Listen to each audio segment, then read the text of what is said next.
Hi, this is Myra with Boutique Paint. If you've been looking at Pinterest at all lately, you've noticed that there's a ton of projects with tin cans.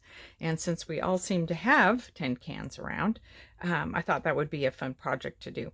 This is a small tuna can, and I don't know if you've noticed, but these keep getting smaller and smaller. I thought I had a chicken tin can, which is a little bit bigger than this, and I was kind of hoping I did, but this is what I got. So you're going to want to take the label off. We'll see how easy or hard that is these days.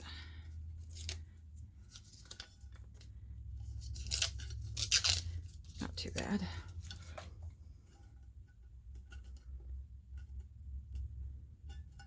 There's a bunch of glue on here. I may want to scrape that off.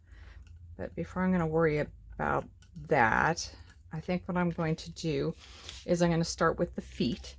And what I'm going to use for the feet on this is just some wooden beads. And because the can is small, I'm going to use small beads.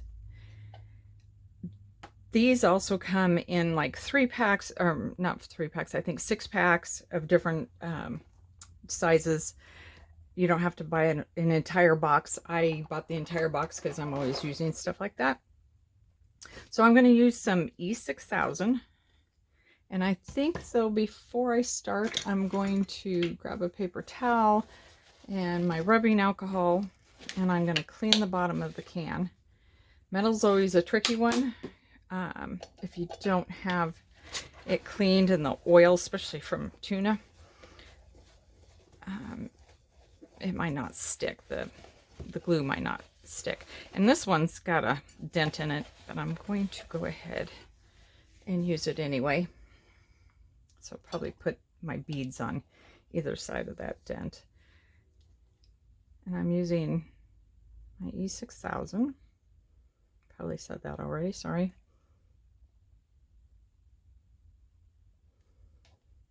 I'm just going to eyeball where I think these little guys should go.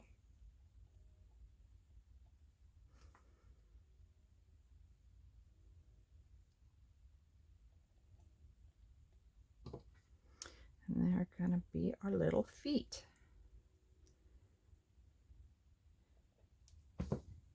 And I'm going to want to have these dry a little bit before I move on, because I'm needing to paint it.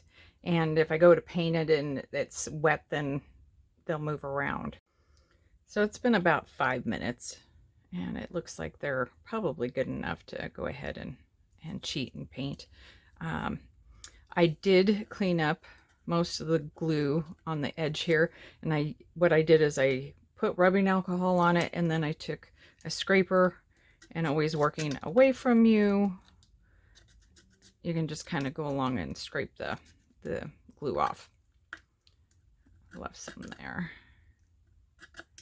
These are great to have in the house for all kinds of stuff. I use these for my crafts, but I also use them for cleaning also. So they're good to have, and they're only like $2 I know at Lowe's. I don't know what they are anyplace else. Dollar store probably even has them. So I'm going to go ahead and just paint the can and pick whatever color, you know, if you're trying to do it to decor, whatever goes with your decor.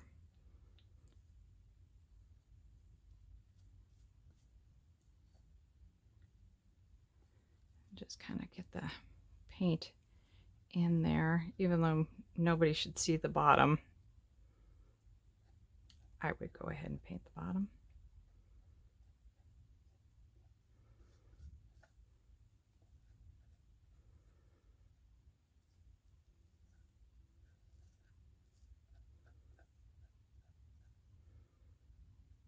So with the E6000, it looks like the beads are on there pretty good after 5 minutes.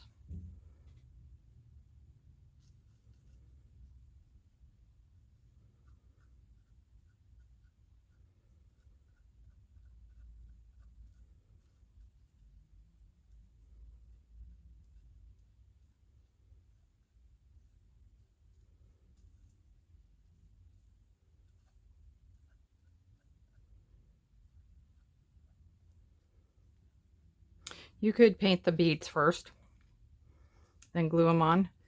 That would work fine also. I don't think I would paint the can and the beads and glue them on. The reason being is I'd be afraid that that it wouldn't stick really well to the paint that is on the tin.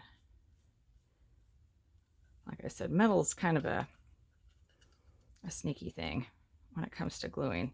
You think you got it and you think it's on there, and then next thing you know, they're snapping off.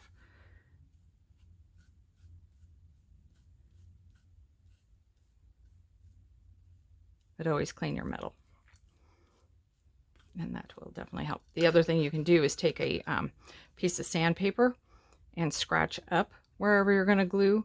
That would help also, because then it gives a little bit of tooth, just like, you know, when you're painting almost anything else. Sometimes you got to give it a little bit of something to hang on to.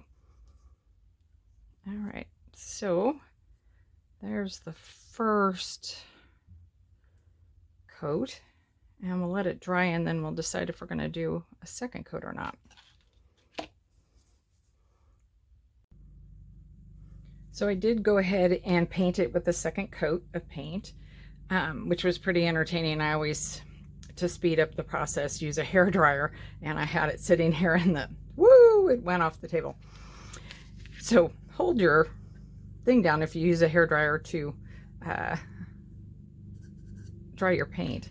Also, use rubbing alcohol, or you can also use vinegar to clean the entire thing before you paint it, just to get any oils off. Paint also has a hard time sticking sometimes to metal. So now I am going to grab a transfer, and I grabbed this one page already, and there's not very many on here that are small enough to put on a can this small. I could probably use part of this round. I used this one on this cute little box that I did last week. That one would have worked. So what I'm going to do, I was thinking just to use this part here, but then I saw this one and I thought, oh, that's so pretty. That's just, so I think what I'm going to do is cut that out. And remember never to throw away any of your pieces. I mean, if they're little teeny tiny pieces, that's one thing, but save them. You never know when you might want that little thing of 3 leaves. So I'm just gonna kind of eyeball it.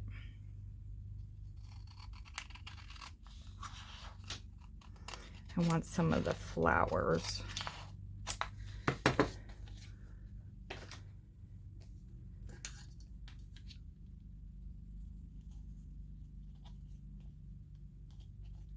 It looks like that goes to the bottom of to this line, so cut that. I'm gonna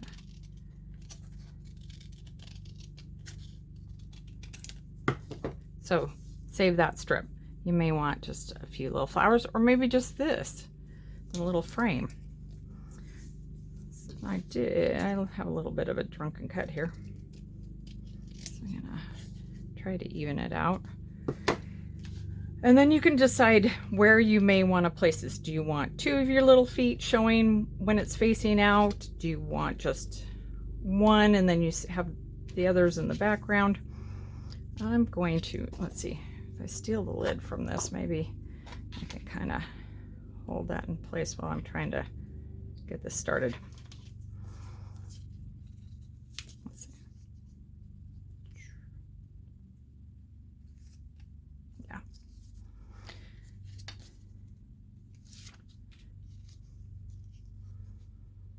So it looks,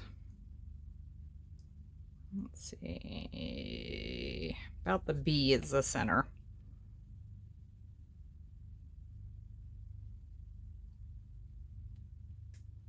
If I could hold still. It's trying to move on me. Because I have that little lip on the can, I'm going to try to incorporate that into that. Just rub it down. It's not wanting to stick. Sometimes they'll stick to whatever. You can just rub it on there and they'll stick on their own. If you feel nervous about it moving around on you, you can always put some blue painter's tape on it so that it doesn't take any of the paint off then. I'm just going to start in the middle, which is not what I normally do, but because it's not sticking, but it is coming off nicely. You can already see the bubbling. Got a little bit of bubbling. I don't know if you can see that with the light. Just take your the backing and just rub it out. Just rub it in, I guess. You're not rubbing it out, you're just making sure it's laying down.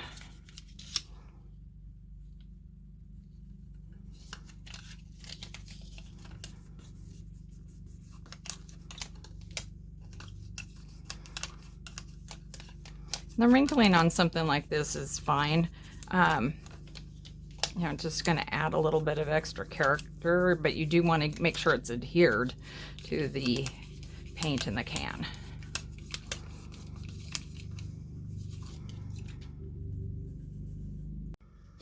So this is some paint mixed with DIY's paint frosting thickening agent, and this is from Christmas, and it's gotten kind of gloppy, but for what I'm wanting, that's okay. You could also do this with a little bit of salt wash, or you can just do it with paint. And I'm taking a chip brush. That is a little clay-like right there, so I'm going to pull that one off. And I'm just going to go along here and add some texture. So if you're going to do this step, don't worry about pulling the glue off the can. This is kind of a last minute thought that I had, that I didn't want the back of the can necessarily looking like the back of the can. So I'm just going to add a little bit of texture, and I am going to go a little bit onto the transfer.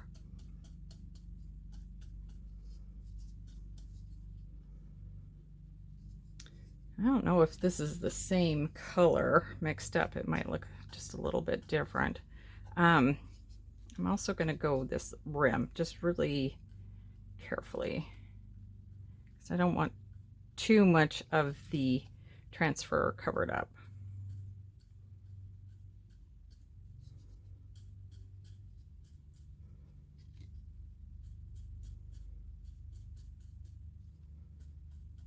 But that's pretty good. I mixed this up at Christmas. It's June, and this isn't a super airtight container that I had them in, so I'm kind of impressed that it's still kind of workable.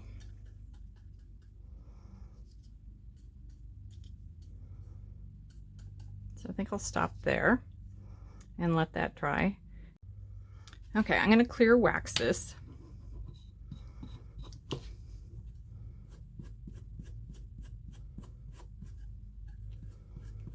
And I did use the hairdryer to speed up the process of the drying, but I did not use heat this time because I didn't want the transfer to heat up. And I'm just kind of pouncing this because I did add the texture and I don't want to lose that texture. So I'm just kind of pouncing the wax on there. Oop, got a big glob.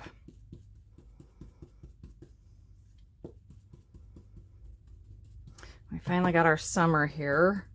Finally, it went literally from 50 degrees in the daytime to 85, 90. It's supposed to be this weekend. So we had a huge warm up. It's like I said, it's June 20th, 21st when I'm filming this. And yeah, we're finally, the rest of the world's in having heat waves, and we're just now warming up. It's been a very wet spring.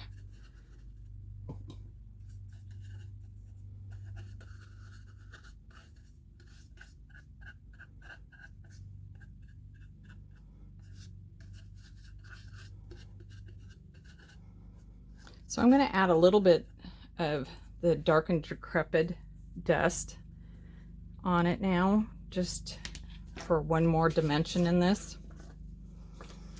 Let's see, what am I gonna...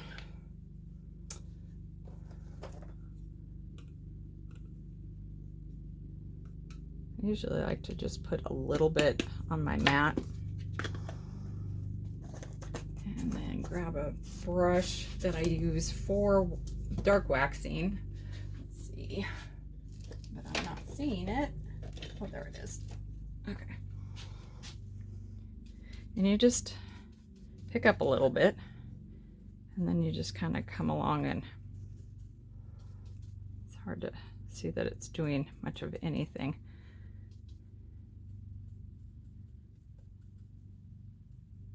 There, you can see it. You could also use, if you have like a kind of a copper, kind of a rust color powder, that would be really pretty too. Just trying to make it look a little bit aged, a little funky. Don't forget the back when you're doing things. And the little feetsies.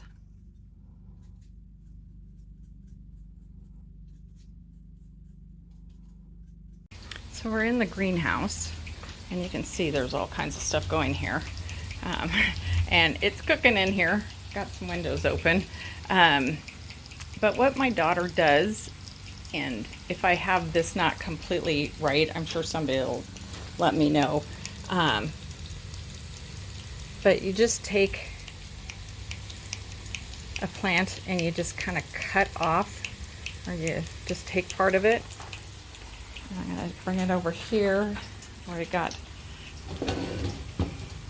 the soil in there, and I'm going to pull off these other leaves and make it a little shorter. I'm trying to do this one-handed because I don't have a standout here. And you just tuck it in here. And so that's what I'm going to go along and do. I'm just going to grab a couple different types of plants. I don't know how I got cobwebs on this. Obviously it was in the dirt. I'm just going to go along and add some plants, and I'll show you the finished project.